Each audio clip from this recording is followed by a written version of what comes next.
Hello friends, good morning. ഒത്തിരി ഒത്തിരി സ്വപ്നങ്ങൾ സീരിയലിൻ്റെ ലേറ്റസ്റ്റ് എപ്പിസോഡ് റിവ്യൂയിലേക്ക് എല്ലാ കൂട്ടുകാർക്കും സ്വാഗതം. അങ്ങനെ തന്നെ വർഷയാണെങ്കിലോ ആ നളിനി ആൻറ്റീനെ കാണാനായിട്ട് വീട്ടിലേക്ക് ചെല്ലുന്നുണ്ട്. ആ സമയം തന്നെയാണ് ആ ദുഃഖവാർത്ത അറിയുന്നത്, ആ സ്ത്രീ മരിച്ചു പോയെന്നുള്ളത്. അങ്ങനെ അവരുടെ മകനോട് ചോദിക്കുന്നുണ്ട്, നളിനി ആൻറ്റിക്ക് എന്ത് പറ്റി? അമ്മയ്ക്ക് ശ്വാസം മുട്ടലായിരുന്നു, ഇവിടെ വന്നതിന് ശേഷം കുറച്ച് കൂടുതലായി, പിന്നെ ഹോസ്പിറ്റലിൽ എത്തിച്ചപ്പോൾ അപ്പോഴത്തേനും എല്ലാം കഴിഞ്ഞു എന്നാണ് പറഞ്ഞത്. പിന്നെ ഞാനൊരു കാര്യം അറിയാൻ വേണ്ടി വന്നതാണ്, വർഷയ്ക്ക് എന്താ അറിയേണ്ടതെന്ന് അയാൾ ചോദിക്കുന്നുണ്ട്. എൻ്റെ അച്ഛനെ കുറിച്ച് എപ്പോഴെങ്കിലും ആൻറ്റി ചേട്ടനോട് പറഞ്ഞതായിട്ട് ഓർക്കുന്നുണ്ടോ? ഇല്ല, അമ്മ അങ്ങനത്തെ കാര്യങ്ങളൊന്നും തന്നെ എന്നോട് പറഞ്ഞിട്ടേ ഇല്ല എന്നും പറയാട്ടോ ചെയ്യുന്നത്. അതിനുശേഷം തന്നെ വളരെ വിഷമത്തോടു കൂടി നിൽക്കുകയാണ് വർഷ. കാരണം ആകെയുള്ളൊരു കച്ചിത്തുരുമ്പ് എന്നൊക്കെ പറയുന്നത് ആ ചേച്ചിയായിരുന്നു. പക്ഷേ ആ ആൻറ്റി മരിച്ചുപോയി, ഇനി എനിക്ക് ഒരു രക്ഷയില്ല. ആ ആൻറ്റിയിലൂടെ തന്നെ എൻ്റെ അച്ഛൻ്റെ രഹസ്യം മണ്ണടയട്ടെന്നായിരിക്കും ദൈവം വിചാരിച്ചിട്ടുണ്ടാവുക എന്നൊക്കെ പറയുന്നു. ആ സമയത്ത് നമ്മുടെ അഭിയും അതുപോലെ ശിവയും കൂടി നമ്മുടെ വർഷയെ ഒരുപാട് സമാധാനിപ്പിക്കുന്നുണ്ട്. കാരണം നീ വിഷമിക്കേണ്ട, ഒരു ഓപ്ഷൻ ഇല്ലാണ്ടായി എന്ന് കരുതിയിട്ട് നിൻ്റെ ഈ ഒരു ആഗ്രഹം തന്നെ ഇല്ലാണ്ടാക്കി കളയേണ്ട ഒരു ആവശ്യമില്ല. നമുക്ക് വേറെ എന്തെങ്കിലും ഒരു വഴി ഉണ്ടാവുന്നേ. എന്ത് വഴി? നിൻ്റെ അച്ഛൻ്റെ അടുത്ത് എത്താനുള്ള എന്തെങ്കിലും ഒരു കാരണം നമ്മളെ മുന്നിൽ ഇനിയും വന്നു പെടും. എന്തായാലും നിനക്കത് തെളിഞ്ഞിട്ടേ കാര്യമുള്ളൂ എന്ന രീതിയിൽ അഭിയൊക്കെ പറയുന്നുണ്ട്. ഇനി അധിക നേരം നീ ഇവിടെ നിൽക്കണ്ട, നിന്നാൽ നിൻ്റെ വിഷമം കൂടിയുള്ളൂ, നമുക്ക് തിരിച്ചു പോകാമെന്ന് പറഞ്ഞിട്ട് എല്ലാവരും കൂടി പോരുന്നു കേട്ടോ. അതിന് ശേഷം തന്നെ വർഷ അടുത്തുള്ള ഒരു അമ്പലത്തിൽ ചെന്ന് നന്നായിട്ട് തന്നെ പ്രാർത്ഥിക്കുന്നുണ്ട്. നമ്മൾ ഒത്തിരി ആഗ്രഹിച്ചിട്ടുണ്ടെങ്കിൽ അത് ദൈവം നടത്തി തരുമെന്നാണ് പറഞ്ഞത്. പക്ഷേ എൻ്റെ ജീവിതത്തിൽ മാത്രം എന്തുകൊണ്ട് ദൈവമേ ഇങ്ങനെയൊക്കെ സംഭവിക്കുന്നു എന്ന വിഷമത്തിലാണ് പ്രാർത്ഥിച്ചുകൊണ്ടിരിക്കുന്നത് കേട്ടോ. പിന്നീട് പിറ്റേ ദിവസമാണെങ്കിലോ കല്യാണ പർച്ചേസിന് വേണ്ടി ടെക്സ്റ്റൈൽസിലൊക്കെ പോകുന്നുണ്ട്.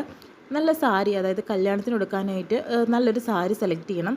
അതിനുവേണ്ടി നമ്മുടെ ശിവയും അഞ്ജും അഭിയും കൂടിയാണ് സെലക്ട് ചെയ്യുന്നത്.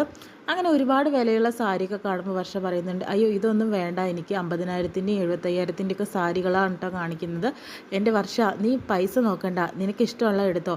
ആൻറ്റിയും അങ്കിളൊക്കെ എടുക്കുന്ന സാരി അത് ഗംഭീരമായിരിക്കും, എന്നാലും നമ്മളൊട്ടും കുറയ്ക്കണ്ടല്ലോ. എന്തായാലും നിനക്ക് കാശ് നോക്കണ്ട, നീ എടുത്തോ എന്ന് പറയുന്നു. ആ സമയത്ത് ഇങ്ങനെ ഞങ്ങളുടെ കയ്യിൽ അത്യാവശ്യം പൈസയൊക്കെ ഉണ്ടടോ, തനിക്ക് ഇഷ്ടമുള്ളത് എടുത്തോ എന്ന് പറയുന്നുണ്ട്. അത് കുഴപ്പമില്ല, എനിക്ക് വേണ്ടി നിങ്ങൾ ഇത്രയും ചെയ്യുന്നുണ്ടല്ലോ, അത് തന്നെ വലിയ സമാധാനം. പെൺമക്കളെ സംബന്ധിച്ചിടത്തോളം സ്വന്തം അച്ഛനും അമ്മയാണ് എല്ലാം കൊണ്ടും അവർക്ക് പൈസയൊക്കെ കരുതി വയ്ക്കുക, കാരണം കല്യാണത്തിന് വേണ്ടിയിട്ടൊക്കെ. പക്ഷേ എൻ്റെ ജീവിതത്തിൽ മാത്രം ഇങ്ങനെയൊന്നും സംഭവിക്കാൻ ആരില്ലല്ലോ. അതിനെന്താടോ, ഞങ്ങളുണ്ടല്ലോ, നിനക്കിഷ്ടമുള്ളത് എടുത്തോ എന്ന് പറയുന്നു. എനിക്ക് ഇത്ര വില കൂടിയതൊന്നും വേണ്ട, നിങ്ങൾ ഞാൻ അധികം ബുദ്ധിമുട്ടിക്കാൻ പാടില്ലല്ലോ എന്നൊക്കെ പറയുന്നു. അങ്ങനെ അവിടെ ഒരു സെയിൽസ് ഗേൾ പറയുന്നുണ്ട്, എല്ലാ പെൺകുട്ടികൾക്കും, അതായത് ഇവിടെ പർച്ചേസിന് വരുന്നത്, കല്യാണ പർച്ചേസിന് വരുന്ന പെൺകുട്ടികൾക്കൊക്കെ അവരുടെ അച്ഛനും അമ്മയും ബുദ്ധിമുട്ടിക്കുകയാണ് ചെയ്യുന്നത്. എത്ര വില കൂടിയ സാരി എടുത്താലും അതിനേക്കാൾ വിലയുള്ള സാരികളാണ് അവർക്ക് വേണ്ടത്. പക്ഷേ ഈ ഒരു കുട്ടിയുടെ കാര്യത്തിൽ നേരെ തിരിച്ചാണല്ലോ എന്നൊക്കെ പറയുന്നു കേട്ടോ അവർ. അതിനുശേഷം തന്നെ എന്നാലും അവൾക്ക് ഇഷ്ടമുള്ളത് ഞങ്ങൾ എടുക്കുള്ളൂ എന്ന് ഇവരും പറയുന്നു. പിന്നെ സ്വന്തം അമ്മയ്ക്കും അതുപോലെ ആർച്ചക്കുട്ടിക്കും വേണ്ടി ഒരു കത്ത് എഴുതുന്നുണ്ട് കേട്ടോ. അങ്ങനെ വിവേകുമായിട്ടുള്ള എൻ്റെ കല്യാണം നടക്കാൻ പോവുകയാണ് അങ്ങനെയൊക്കെ പറഞ്ഞിട്ട്. അതിനുശേഷം തന്നെ അവിടെ ലെറ്റർ, അതായത് നമ്മുടെ വിവാഹത്തിൻ്റെ ലെറ്റർ എടുത്ത് വെച്ചിട്ട് അതിനകത്ത് എൻ്റെ സ്വന്തം അച്ഛന് വേണ്ടിയിട്ടാണെന്ന് പറഞ്ഞിട്ട് അതിലൊരു കുറിപ്പ് എഴുതി വയ്ക്കുന്നു കേട്ടോ. അങ്ങനെ അച്ഛൻ ആരാന്നൊന്നും അറിയില്ല, പക്ഷെ എൻ്റെ അച്ഛൻ വേണമായിരുന്നു എൻ്റെ വിവാഹത്തിന് എന്നൊക്കെ പറഞ്ഞ് വിഷമിച്ചുകൊണ്ടിരിക്കുകയാണ് വർഷ. ആ സമയത്ത് അവിടേക്ക് നമ്മുടെ ശിവ വരുന്നുണ്ട്. എന്താ വർഷ, നീ ഒറ്റയ്ക്കിരുന്ന് കരയുന്നെന്ന് ചോദിക്കുന്നുണ്ട്. അത് പിന്നെ എന്ത് ചെയ്യാനാണ്, ഞാൻ ഒരുപാട് കാര്യങ്ങൾ ആലോചിച്ചു, എൻ്റെ അമ്മയെക്കുറിച്ച് ആർച്ചയെക്കുറിച്ചും. എനിക്ക് എല്ലാവരും നഷ്ടപ്പെട്ടു പോവുകയാണല്ലോ ശിവ എന്ന് പറയുന്നു. നിനക്ക് ഞങ്ങളുണ്ടല്ലോ, പിന്നെ നിൻ്റെ അച്ഛൻ്റെ കാര്യം ഞങ്ങൾക്ക് അന്വേഷിക്കാം. കല്യാണം ഒന്ന് കഴിയട്ടെ, എന്നിട്ട് നമുക്ക് എന്തായാലും ആ ഒരു തീരുമാനത്തിലെത്താം. കല്യാണത്തിന് ഇനി അധിക ദിവസമല്ലല്ലോ, ഇനി നീ ഇങ്ങനെ വിഷമിച്ചിട്ടിരുന്നിട്ട് കാര്യം എന്താ, ഞങ്ങളില്ലേടാ നിൻ്റെ കൂടെ എന്നൊക്കെ പറഞ്ഞ് നമ്മൾ വർഷയെ നല്ലപോലെ സമാധാനിപ്പിക്കുന്നുണ്ട് കേട്ടോ നമ്മുടെ ശിവ. പിറ്റേ ദിവസം നമ്മുടെ വസുന്ധര ആൻറ്റിയെ കാണാനായിട്ട് എല്ലാവരും കൂടി പോവാണ്, ശിവയും അഞ്ചും അതുപോലെ അഭിയും കൂടി. അപ്പോൾ നിങ്ങൾ എന്തുപേരാണ് 3 പേരും കൂടി വന്നിരിക്കുന്നതെന്ന് ചോദിക്കുന്നുണ്ട്. ആൻറ്റി, ഞങ്ങൾ ഒരു കാര്യം പറയാൻ വേണ്ടി വന്നിരിക്കുന്നത്, നമ്മുടെ മുന്നിൽ ഒരു മുഖവരേൻ്റെ ആവശ്യമുണ്ട് മക്കളെ, നിങ്ങൾക്ക് എന്തെങ്കിലും ഉണ്ടെങ്കിൽ അത് ആൻറ്റിയോട് തുറന്ന് പറഞ്ഞോളൂ എന്ന് പറയുന്നു.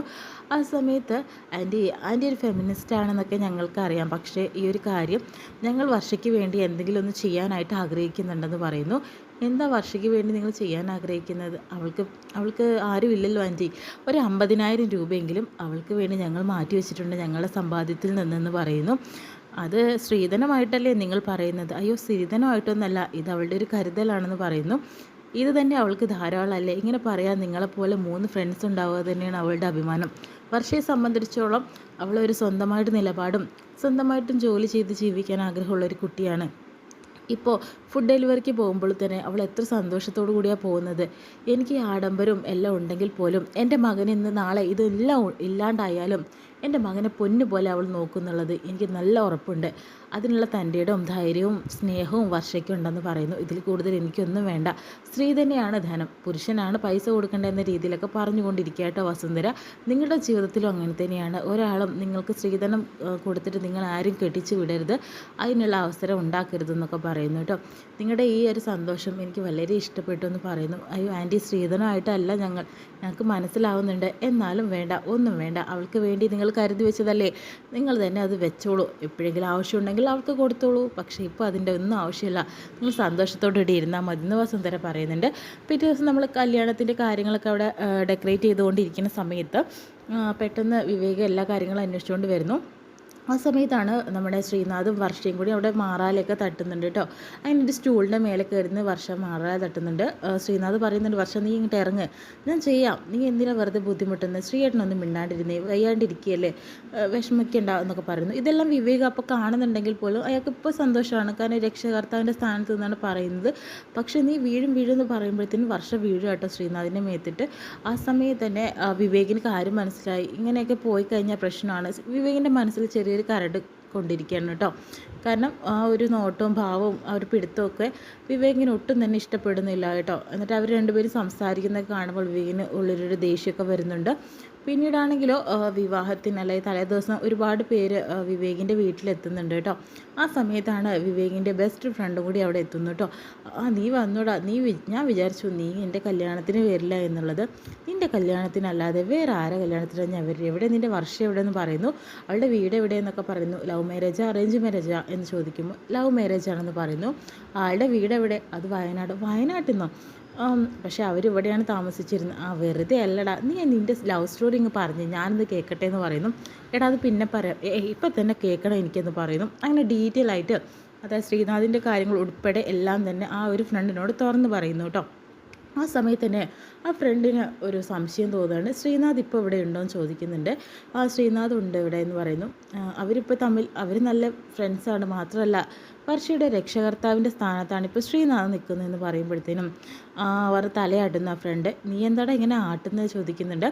ആ സമയത്ത് അല്ല എടാ മോനെ, നീ ഒരു കാര്യം മനസ്സിലാക്കണം, ആണുങ്ങളെ സംബന്ധിച്ചിടത്തോളം ആദ്യമായി പ്രണയിച്ച പെൺകുട്ടിയെ ഒരിക്കലും മറക്കാൻ സാധിക്കില്ല. അതുപോലെ തന്നെയായി ശ്രീനാഥിൻ്റെ കാര്യം. എടാ നീ എന്തൊക്കെയാണ് പറയുന്നത്, അവർ നല്ല കൂട്ടാണിപ്പോൾ, അങ്ങനത്തെ ഒരു കുഴപ്പമില്ല, അത് നിനക്ക് തോന്നല്ലേ, മനുഷ്യന്മാരല്ലേടാ, എന്തെങ്കിലും ഒരു തോന്നാതിരിക്കില്ല എന്ന് പറയുന്നുണ്ട് കേട്ടോ. അതൊക്കെ വിവേകിൻ്റെ മനസ്സിലൊരു കരട് വന്നിരിക്കുകയാണ്. നിനക്ക് അങ്ങനെയൊക്കെ തോന്നുകയാണ്. പിന്നെ ഒരു കാര്യം ഞാൻ നിന്നോട് പറയാം, നിങ്ങളുടെ കല്യാണം കഴിഞ്ഞ ഉടനെ തന്നെ ശ്രീനാഥിന് ഇവിടെ നിന്ന് മാറ്റിയിരിക്കണം. പിന്നെ നിങ്ങളുടെ ജീവിതത്തിൽ ശ്രീനാഥ് ഉണ്ടാവാൻ പാടില്ല എന്ന് പറയുന്നു. ശ്രീനാഥ് ഇവിടുന്ന് പൊയ്ക്കോളും ആ സമയത്ത് കല്യാണം കഴിഞ്ഞാൽ. പിന്നെ വർഷ അവളിന് എന്തെങ്കിലും വയ്യായികയോ എന്തെങ്കിലും പ്രശ്നമുണ്ടെന്ന് പറഞ്ഞ് വീണ്ടും ഇവിടെ പിടിച്ചു നിർത്താൻ നോക്കിയിട്ടുണ്ടെങ്കിലുണ്ടല്ലോ, നിങ്ങളുടെ ജീവിതം എന്തായാലും തകർന്ന മട്ടിലായിരിക്കും കാണാനായിട്ട് പോവുക. നീ അത് മനസ്സിലാക്കിയോ. വിവേക് അപ്പോഴും സമ്മതിച്ചു കൊടുക്കുന്നില്ലെങ്കിൽ പോലും വിവേകിൻ്റെ മനസ്സിൽ നല്ലൊരു കരട് വീണു കേട്ടോ. സത്യമായിട്ട് ചില ഒരു മല്ലികാക്ക പറഞ്ഞ കാര്യങ്ങളും അതുപോലെ ശ്രീനാഥ് വർഷയെ നോക്കുന്നത് എല്ലാം, അങ്ങനെ എല്ലാ കാര്യങ്ങളും തട്ടിച്ച് മുട്ടിച്ച് നോക്കുമ്പോൾ ഇവൻ പറഞ്ഞതിലൊരു കാര്യമുള്ളതുപോലെ നമ്മുടെ വിവേകിനെ കാണുന്നുണ്ട് കേട്ടോ. എന്തായാലും നോക്കാം നെക്സ്റ്റ് എപ്പിസോഡിൽ എന്താ വരാനായിട്ട് പോകുന്നത്. എപ്പിസോഡ് ഇത്രയേ ഉള്ളൂ.